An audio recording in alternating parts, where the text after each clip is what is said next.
omuweereza Meddie Nsereko Ssebuliba Kiriza Oba Gaana.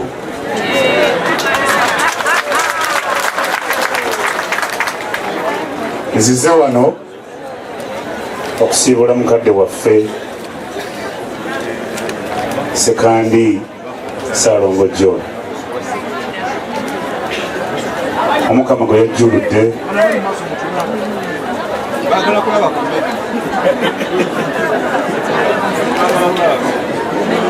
nina obubaka obwa senkulu wa leediyo CBS omukungu Mike Awayamwebe wambadde ntuuse eri abakungubazi. Kansooke nsoma obubwe n'oluvannyuma ntuuse obwange. Agambye omukungu Awayamwebe nga 22 Mukulukusansanja 2024 eri Namwandu bamuleko n'abenju omugenzi Ssaalongo John Ssekandi enabuti mukono kyaggwe obubaka obw'okusaasira amulegwa okufa kwe yali mukozi waffe Ssaalongo John Ssekandi twagafunye n'okunula kw'amaanyi. Kitalo nnyo, kitalo ddala olw'okufiirwa kuno kwa mukulu waffe Ssaalongo John Ssekandi. Kuba akakiiko akafuzi ka leediyo Bwakabaka CBS FM n'abakozi bonna nga nange Meddie Nsereko tutuusa okusaasira kwaffe eri Namwandu bamulekwa basaze ono busibe okumagwana twakola naye bamulekwa n'abooluganda bonna abakona b'emikwano okufa kw'omugenzi ono Ssaalongo John. Ssaalongo John yali mukozi ku CBS era bw'atyo gyewumuli ebimu gyengako nekyojo kitongole ky'ebyebirango. Mu kkobo eryo Ssaalongo John anajjukirwanga nnyo olw'ettafaali lyessa ku kuzimba CBS. Ssaalongo John tumusaaliddwa nnyo era tukungulwagidde wamu nammwe abooluganda bakona emikwano. Twebaza Katonda olw'obulamu bw'awadde Ssaalongo John. Emyaka gy'amaze ku nsi kuno tubakwasa Katonda yaba asinga okuba kuwonda obwasiba ebimyu mu kaseera kano akazibu n'okukungulwa kwe mulimu. Omwoyo gw'omwezi Omukama aguwe ekiwumulo eky'emirembe. Ndasaako omukono Michael Awayamwebe senkulu wa CBS FM ebibaka bye bampadde muleete ku ekitongole kifuga Ssaalongo gye yakolanga.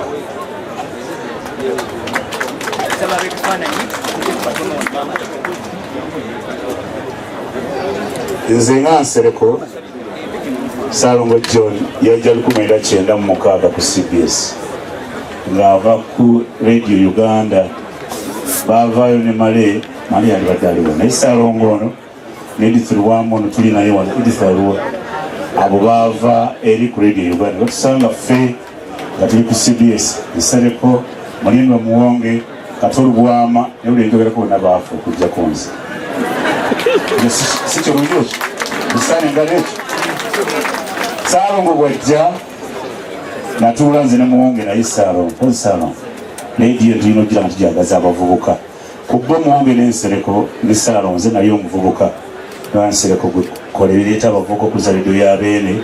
Ssaalongo gumiza Oluganda abantu obwagala Oluganda kwa leediyo ya Luganda ate gwe Mulindwa Muwonge abantu bawe ebyafaayo ebikwata ku Buganda.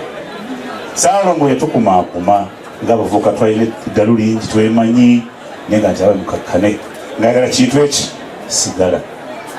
Ssaalongo anywa sigala ekintu kyasinga okuwoomerwa nga kyo mpaamu nayo kye kozi Ssaalongo ebyenda oli musawo ovuga nnyonyi koza birese twasangasanga nga Ssaalongo abadde musajja musaaze. Ssekandi ono Ssekandi nakolanga puroguramu y'ekiro bwe navanga ku ntebe Ssaalongo n'ajja asoma ebirango kikola enkola emyaka 10 miramba. So twalize Bishop tumutendereza Yesu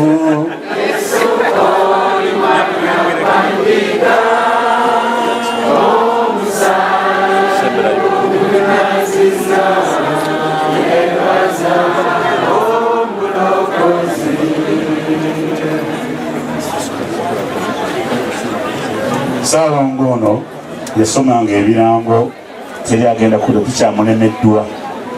Yasoma ebirango nefuuka na ŋŋombo. Tumpe bya Ssaalongo John yafuuka ŋŋombo, yasoma ekirango, yayagala nnyo CBS ne kabaka we.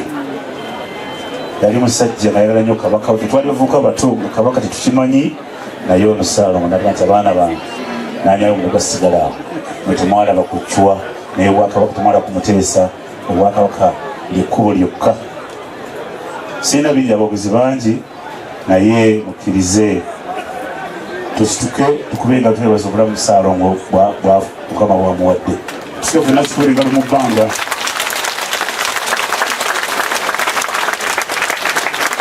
Nze saasira bamulekwa, saasira Ssaalongo John, saasira bamulekwa baalese.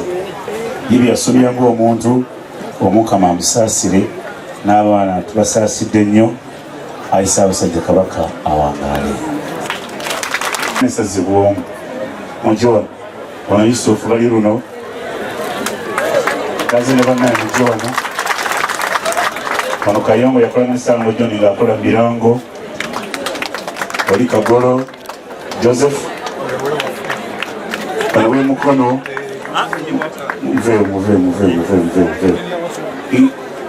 ono bino byowulira tugera ku leediyo Kiriza Oba Gaana ngenda okwogera. Ono yingiriya ya binyiga Waswa jangu wano. Ono yanyize erimbeera Malaga naye ngono yanyola mu muwulira b'emukono. Ate si nono we mu b'emukono. Ono nebuzaalenge Edith Lugwama. Baava bonna mu bibuga Uganda n'ono omugenzi Edith mwabali kujja.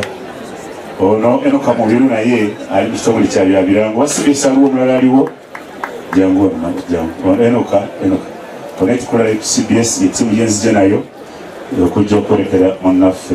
Olwa munnaffe ono tetwakolanga naye nono naye twakola naye sewo neyanza. Abakungubazi abalungi ate abangi bwe muti ekyamazima mutumazeeko okungubagana ne tusanyuka. Mukama mulungi ekiseera kyonna era zembeeraze. Buli wentunula buli wentunula ndabawo bemmanyi abavudde Gomba Masaka. Ku lw'abaganda bange bannange tweyanziza nnyo tweyanzeege ne ku lw'abanyinaze mwebala okutwagalira taata Mr. Smile nakati wuuyo aseka, Eva ye abeera aseka, naye twebaza Katonda olw'obulamu bwa taata nti taata Mukama amutukumbidde ne tumulabako. Sijja gamba ne tumukuta kuba takkutika, naye tukungubaga bwe twebaza Katonda kyatukoze obulungi obutagambika, era awo Katonda asaanawo engalo. Ekyamazima tugenda kusuba omukwano gwe kuba teguzikiddeeko yadde olunaku n'olumu, kuba teyeerabiddeeko ku mwana we oba omuzzukulu, ate taleseeyo kaseko ke buli w'omutuukirako oba buli w'omukubirira essimu, era olukuba essimu tagamba alo babba, ako ke kagambo ke. Olukwata essimu babba gwengoga nti Yokaana. Koka tubaddenga nnyo ne taata n'omukwano omungi ng'omuntu ayinza oga nti oba tuli bannyina. N'olwekyo taata tutwala omukisa guno ffe ng'abaana okubeebaza mmwe bataata baffe, taata Katali, taata Sebbale, taata Lugoloobi, basenga baffe, senga Leya Sekisawo, Kamanda senga Saalalule, senga atakula oyo ye tumuyita senga muto buli lunaku, senga Margaret Nanteza. Bannange mutubeereddewo ennyo mu kujjanjaba taata ono, tetumujjanjabidde mwaka gumu ebiri buli ddwaliro nga tugenda, naye tubeebaza nnyo era tetusigadde mu bbanga. Katonda alera abatalina bannange atubongeddeko nti nammwe mukyatulera, weewaawo abasinga muli bagonvu, naye tumanyi nti Mukama mu bugonvu obwo akyabatukuumidde kuba alina wagenda obatutuusiza. Nze nno nga Nasozi neebaza nnyo bakama bange aba CBS awamu ne bakozi bannange be nali nkola nabo, nti ekyamazima CBS yafuuka famire mu nnyumba yaffe, ensonga lwaki ebibala ebyo bizze. Ti CBS nga abakyali mu buweereza baweereza obubaka ng'era bwe tubuulidde n'ebigenderako ebinene ddala. Then ne wabaawo ekibiina ekigatta abaakolako mu CBS n'abo abakyaliyo ng'owezezza emyaka 4+ tweyita abakulusi, nti nabo babaddewo. Chairman waffe eyo Enoka Mbiru gwe mulabye, nabo babaddewo era nabo obubaka babutuusizza. N'olwekyo taata Bishopu, abataata mu Katonda, twebaza nnyo nti taata tatukoze bubi n'akatono. Mutusabire bakadde baffe tukuume ligase ya taata, tukuume omukululo gwa taata, kuba tetuyinza awatali Mukama Katonda. Olw'abannyinaze ne baganda bange ebigambo byandibadde bingi, naye nebaza nnyo taata nti mpise nnyo mu bigere bye. Yali musomesa, yantwala n'ensoma omusomesa, n'agenda ku leediyo okusoma ebirango. Teyanfunirayo omulimu mulala, era yanfunira bwa birango. So mwebaza nnyo nti ffenna twagadde buli omu ng'akuteeka ojja. Mukama mulungi. Taata tugenda kusubwa, taata tugenda kusubwa nnyo nnyo, naye twebaza Katonda nti akutuwadde. Mr. Smile waffe, rest in peace Daddy. Tujja kwongera maaso kwagala nga bw'otwagadde. Tumanyi nti abantu bafa nnyama, naye taata omwoyo gwe gujja sigala nga gutulera ng'abaana.